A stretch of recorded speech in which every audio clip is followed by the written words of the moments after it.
अस्सलामुअलैकुम दोस्तों, कैसे हैं आप सब। मैं आप सबको यूट्यूब चैनल इंग्लिश लिटरेचर पर वेलकम कहती हूँ। आज जो टॉपिक इस लेक्चर में हम डिस्कस करने जा रहे हैं दैट इज सेटिंग। ये सेटिंग फर्स्ट ऑफ ऑल होता क्या है, फिर जब हम कोई फिक्शन पढ़ते हैं तो उसमें हम लोग सेटिंग के बारे में कैसे रीडिंग करते हैं। सेकेंडली, हम लोग अगर एक फिक्शन लिखने जा रहे हैं तो हम लोगों ने कैसे राइटिंग करनी है सेटिंग को लेकर। ठीक है, ये डिस्कस करेंगे हम लोग आज के इस लेक्चर के अंदर। तो फर्स्ट ऑफ ऑल सेटिंग क्या होता है, हमें पता है किसी भी फिक्शन के 5 मेजर एलिमेंट्स होते हैं, जिसमें करेक्टर है, थीम है, पॉइंट ऑफ व्यू है, प्लॉट है, सेटिंग भी उनमें से एक है। ठीक है, ये 5 मेजर एलिमेंट्स हैं फिक्शन के। तो सेटिंग क्या होता है, हम जब भी किसी स्टोरी के अंदर बात करते हैं कि स्टोरी किस टाइम पे हो रही है, किस जगह पे हो रही है, किस इन्वायरमेंट में हो रही है, ये सारी चीज़ें सेटिंग कहलाती हैं, यानी प्लेस, इन्वायरमेंट एंड टाइम। ठीक है, ये सब कुछ सेटिंग कहलाता है। सेटिंग जो है स्टोरी के अंदर एक बहुत ही इम्पॉर्टेंट रोल प्ले करती है, और ये प्लॉट, करेक्टर्स और जितने भी ओवरऑल मूड है और एटमॉस्फेयर है स्टोरी के अंदर, उसको बहुत ज़्यादा इम्पैक्ट रखती है, उसके ऊपर डीपली इन्फ्लुएंस रखती है। क्लियर। अब हम लोगों ने देखना है कि जब हम एक फिक्शन पढ़ रहे हैं उसके अंदर हम लोगों ने सेटिंग की रीडिंग कैसे करनी है। तो इन पॉइंट्स को, इन क्वेश्चंस को माइंड में रखते हुए हम लोगों ने रीडिंग करनी है। फर्स्ट ऑफ ऑल, स्टोरी कहाँ पे उसकी हैपनिंग हो रही है। ठीक है, where is the story taking place, किस जगह पे स्टोरी हो रही है। What time period is the story set in, किस टाइम पीरियड में स्टोरी लिखी गई है। For example the kite runner की अगर हम बात करें, द काइट रनर जो है ये कहाँ पे हो रही है, अफगानिस्तान में हो रही है। किस टाइम पीरियड पे लिखी गई है, 9/11 के कॉन्टेक्स्ट में लिखी गई हुई है, 2001 की बात की जा रही है वहाँ पे जब स्टोरी स्टार्ट हो रही है। तो what is the physical environment like, physical environment कैसा है वहाँ पे। ठीक है, वो दिखाया गया है सनशाइन, सूरज निकला हुआ है, लोगों में खौफ भी फैला हुआ है, लोगों में थ्रेट भी फैला हुआ है, सो ऑन। ठीक है, what is the social and cultural environment like, वो कैसा इन्वायरमेंट है, हम लोगों को तो वहाँ पे तालिबान नजर आ रहे हैं। ठीक है, और एक अगर उसके बैकग्राउंड की बात की जाए, वहाँ पे काइट फ्लाइंग की बात की जा रही है, मीन्स सारा जो बैकग्राउंड है, जो सोशल कल्चरल इन्वायरमेंट है वहाँ पे, वो अफगानिस्तान के सोशल बैकग्राउंड से लिंक्ड है।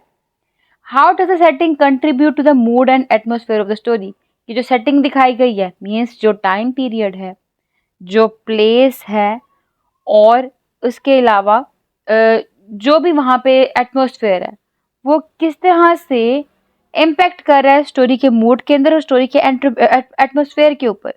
तो हम देखेंगे जब हम पढ़ते हैं तो एक tragic kind of atmosphere create हो रहा होता है, tragic kind of mood create हो रहा होता है, और उस मूड में क्या हो रहा होता है, पैसिमिज्म दिखाई दे रहा होता है हम लोग को, सैड स्टोरी दिखाई दे रही होती है। ये सारा कुछ सेटिंग अपना रोल प्ले कर रही है। क्यों? क्योंकि सेटिंग इसकी दिखाई ही 9/11 के कॉन्टेक्स्ट में गई थी द काइट रनर के अंदर। ये मैं आपको एग्जाम्पल देके समझा रही हूँ। फिर है, how does the setting influence the characters and plot, क्या इन्फ्लुएंस है सेटिंग का कैरेक्टर्स के ऊपर भी और प्लॉट के ऊपर भी। सेम ट्रेजिक इन्फ्लुएंस दिखाया गया हुआ है प्लॉट पे भी और कैरेक्टर पे भी, और ये सेटिंग ही प्लॉट को प्रोसीड कर रही है। ठीक है, सेटिंग मतलब आपको क्लियर हो चुका हुआ है, टाइम, एटमोसफेयर और प्लेस। ठीक है, ये सारे क्वेश्चंस को माइंड में रखते हुए आप लोगों ने जब भी कोई फिक्शन पढ़ना है तो इन क्वेश्चंस को माइंड में रखते हुए पढ़ना है। अब एग्जाम्पल देखिए, lord of the rings by J.R.R. Tolkien. हम देखते हैं इसमें मिडल अर्थ दिखाया गया है, वेस्ट एंड एंशियंट वर्ल्ड, इसका नाम मिडल अर्थ है। इसमें हम देखते हैं जो सेटिंग है बड़ी क्रूशियल स्टोरी से रिलेटेड, क्योंकि ये सेटिंग ही है उस नॉवल के अंदर, उस स्टोरी के अंदर, जो कि sense of wonder and sense of adventure create करती है। उसमें हम डिफरेंट रीजन्स देखते हैं, जो मिडिल अर्थ के लोग हैं उनका हम लोग यूनिक कल्चर देखते हैं, उनके लैंडस्केप्स देखते हैं, जो कि कैरेक्टर के ऊपर भी और प्लॉट के ऊपर भी काफ़ी ज़्यादा इन्फ्लुएंस कर रहे होते हैं। क्लियर? ठीक है, ये तो हो गया जी हमारे पास लॉर्ड ऑफ द रिंग की एग्जाम्पल, जो कि ऑलमोस्ट सबने पढ़ा होता है। अब how to write about setting, जब भी हम स्टोरी लिख रहे होते हैं ना, तो हम लोगों ने सेटिंग का बहुत केयरफुली ध्यान रखना होता है, क्योंकि ये 5 इम्पोर्टेंट एलिमेंट में से एक एलिमेंट है। सेटिंग जो है वो should be more than just a backdrop for the action. It should be an integral part of the story, यानी कि इंटीग्रल बहुत इंपॉर्टेंट पार्ट होना चाहिए स्टोरी का। सेटिंग इस तरह की हो। अब जब लिखना है तो क्या पॉइंट है जी? Be specific. आप स्पेसिफिक रहें, अपने रीडर को ये ना बताएं, यानी आप रीडर को ये ना कहें कि स्टोरी जो है वो एक जंगल में हो रही है, ठीक है, बल्कि साथ बताएं जिस जंगल में हो रही है वो जंगल इस तरह दिखता था, उसमें इतने दरख्त थे, इतने पौधे थे, वहां पे ऐसे के जानवर थे, और वो जानवर कैसे कर रहे थे, फॉरेस्ट में कैसे की स्मेल आ रही थी, कैसे की आवाजें आ रही थी, सो ऑन। ठीक है, यानी जो भी स्पेसिफिक डिटेल है आपकी, आप वो बताएं सेटिंग के अंदर। फिर सेंसरी डिटेल्स का यूज करें आप, यानी सेटिंग इस किस्म की हो कि रीडर उसको खुद अपने सेंसेस के थ्रू एक्सपीरियंस करे। अगर फ्लावर की बात की जा रही है तो रीडर जो है उसको स्मेल कर सके। जो आवाज़ों की बात की जा रही सेटिंग के अंदर, एनिमल्स के नॉइस की, एनिमल्स के जो साउंड है उनकी, तो उसको हेयर कर सके। ठीक है, तो help your readers to experience the setting through their senses. What do they see, hear, smell, taste and feel. Use setting to create mood and atmosphere is another element. ठीक है, पहला क्या हो गया? Be specific. दूसरा, sensory details का use करना है। तीसरा, मूड और एटमोसफेयर को क्रिएट करने के लिए सेटिंग को यूज किया जाए। ठीक है, क्योंकि इसके थ्रू स्टोरी में क्या होता है? सस्पेंस, एक्साइटमेंट और इवन के ड्रेड भी क्रिएट किया जाता है।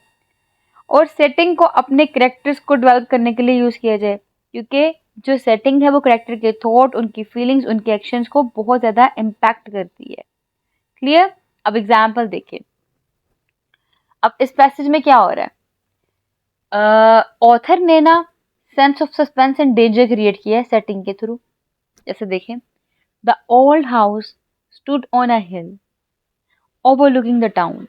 It was dark and silent, its windows shuttered, the wind whistled through the trees that surrounded the house, and the branches creaked and groaned. The author यहाँ पे क्या कर रहा है? जो घर है ना, उसको एक डार्क और साइलेंट के तौर पर रिप्रेजेंट कर रहा है। यहाँ से हमारे पास क्या हो रहा है? सेंस जो है ना, सस्पेंस की जो सेंस है वो क्रिएट हो रही है। और जो शटर्ड विंडोज है वो सजेस्ट करे कि घर जो है वो खाली है। और यहाँ पे विंड विस्लिंग जो है दरख्तों के जरिए चल रही है, और ब्रांचेस को क्रीकिंग कर रही है, ग्राउंडिंग कर रही है, सजेस्ट करी कि कोई जो है ना अंदर अलाइव है, यानी कि काइंड ऑफ एक रूह, ठीक है, हो सकती है, अंदर भूत हो सकता है। तो रीडर जो है, मतलब अंदर कोई है, एक सेंस ऐसे क्रिएट की गई एक हॉरर वाली, कि घर बिल्कुल खाली दिख रहा है, ठीक है, और अंधेरा है वहां पे, लेकिन जब खड़खड़ाहट हो रही है तो वहां से सेंस क्रिएट हो रही है अंदर कोई है, अलाइव इनसाइड, कुछ अंदर जिंदा है। तो यहाँ पे रीडर जो है ना वो सोच में पड़ जाता है कि क्यों ये घर जो है, एक तो अंधेरे में दिखाया गया है, घर के अंदर क्या हो रहा होगा, ठीक है, क्यों यहाँ पे इतना साइलेंस है और इतना डार्कनेस क्रिएट की हुई है, क्यों ऐसा है, मतलब डिफरेंट काइंड ऑफ क्वेश्चंस, उसको एक्सप्लोर करने की कोशिश करना। ठीक है, तो हमने देखा सेटिंग जो है एक इम्पॉर्टेंट एलिमेंट है फिक्शन राइटिंग का, और सेटिंग को इफेक्टिवली यूज करते हुए हम लोग एक विविड और इमर्सिव एक्सपीरियंस क्रिएट कर सकते हैं रीडर्स के लिए। ठीक है, तो ये था हमारा आज का lecture which is about settings. हम लोग बेसिकली डिस्कस कर रहे हैं एकेडमिक राइटिंग को ही, जो कि 4th सेमेस्टर के सिलेबस के अंदर इंक्लूड है। तो आई होप कि वीडियो आपके लिए हेल्पफुल रही होगी। वीडियो पसंद है वीडियो को लाइक भी करिएगा, चैनल को सब्सक्राइब करना मत भूलिएगा। दुआ में खास याद रखिएगा। Stay tuned, take care.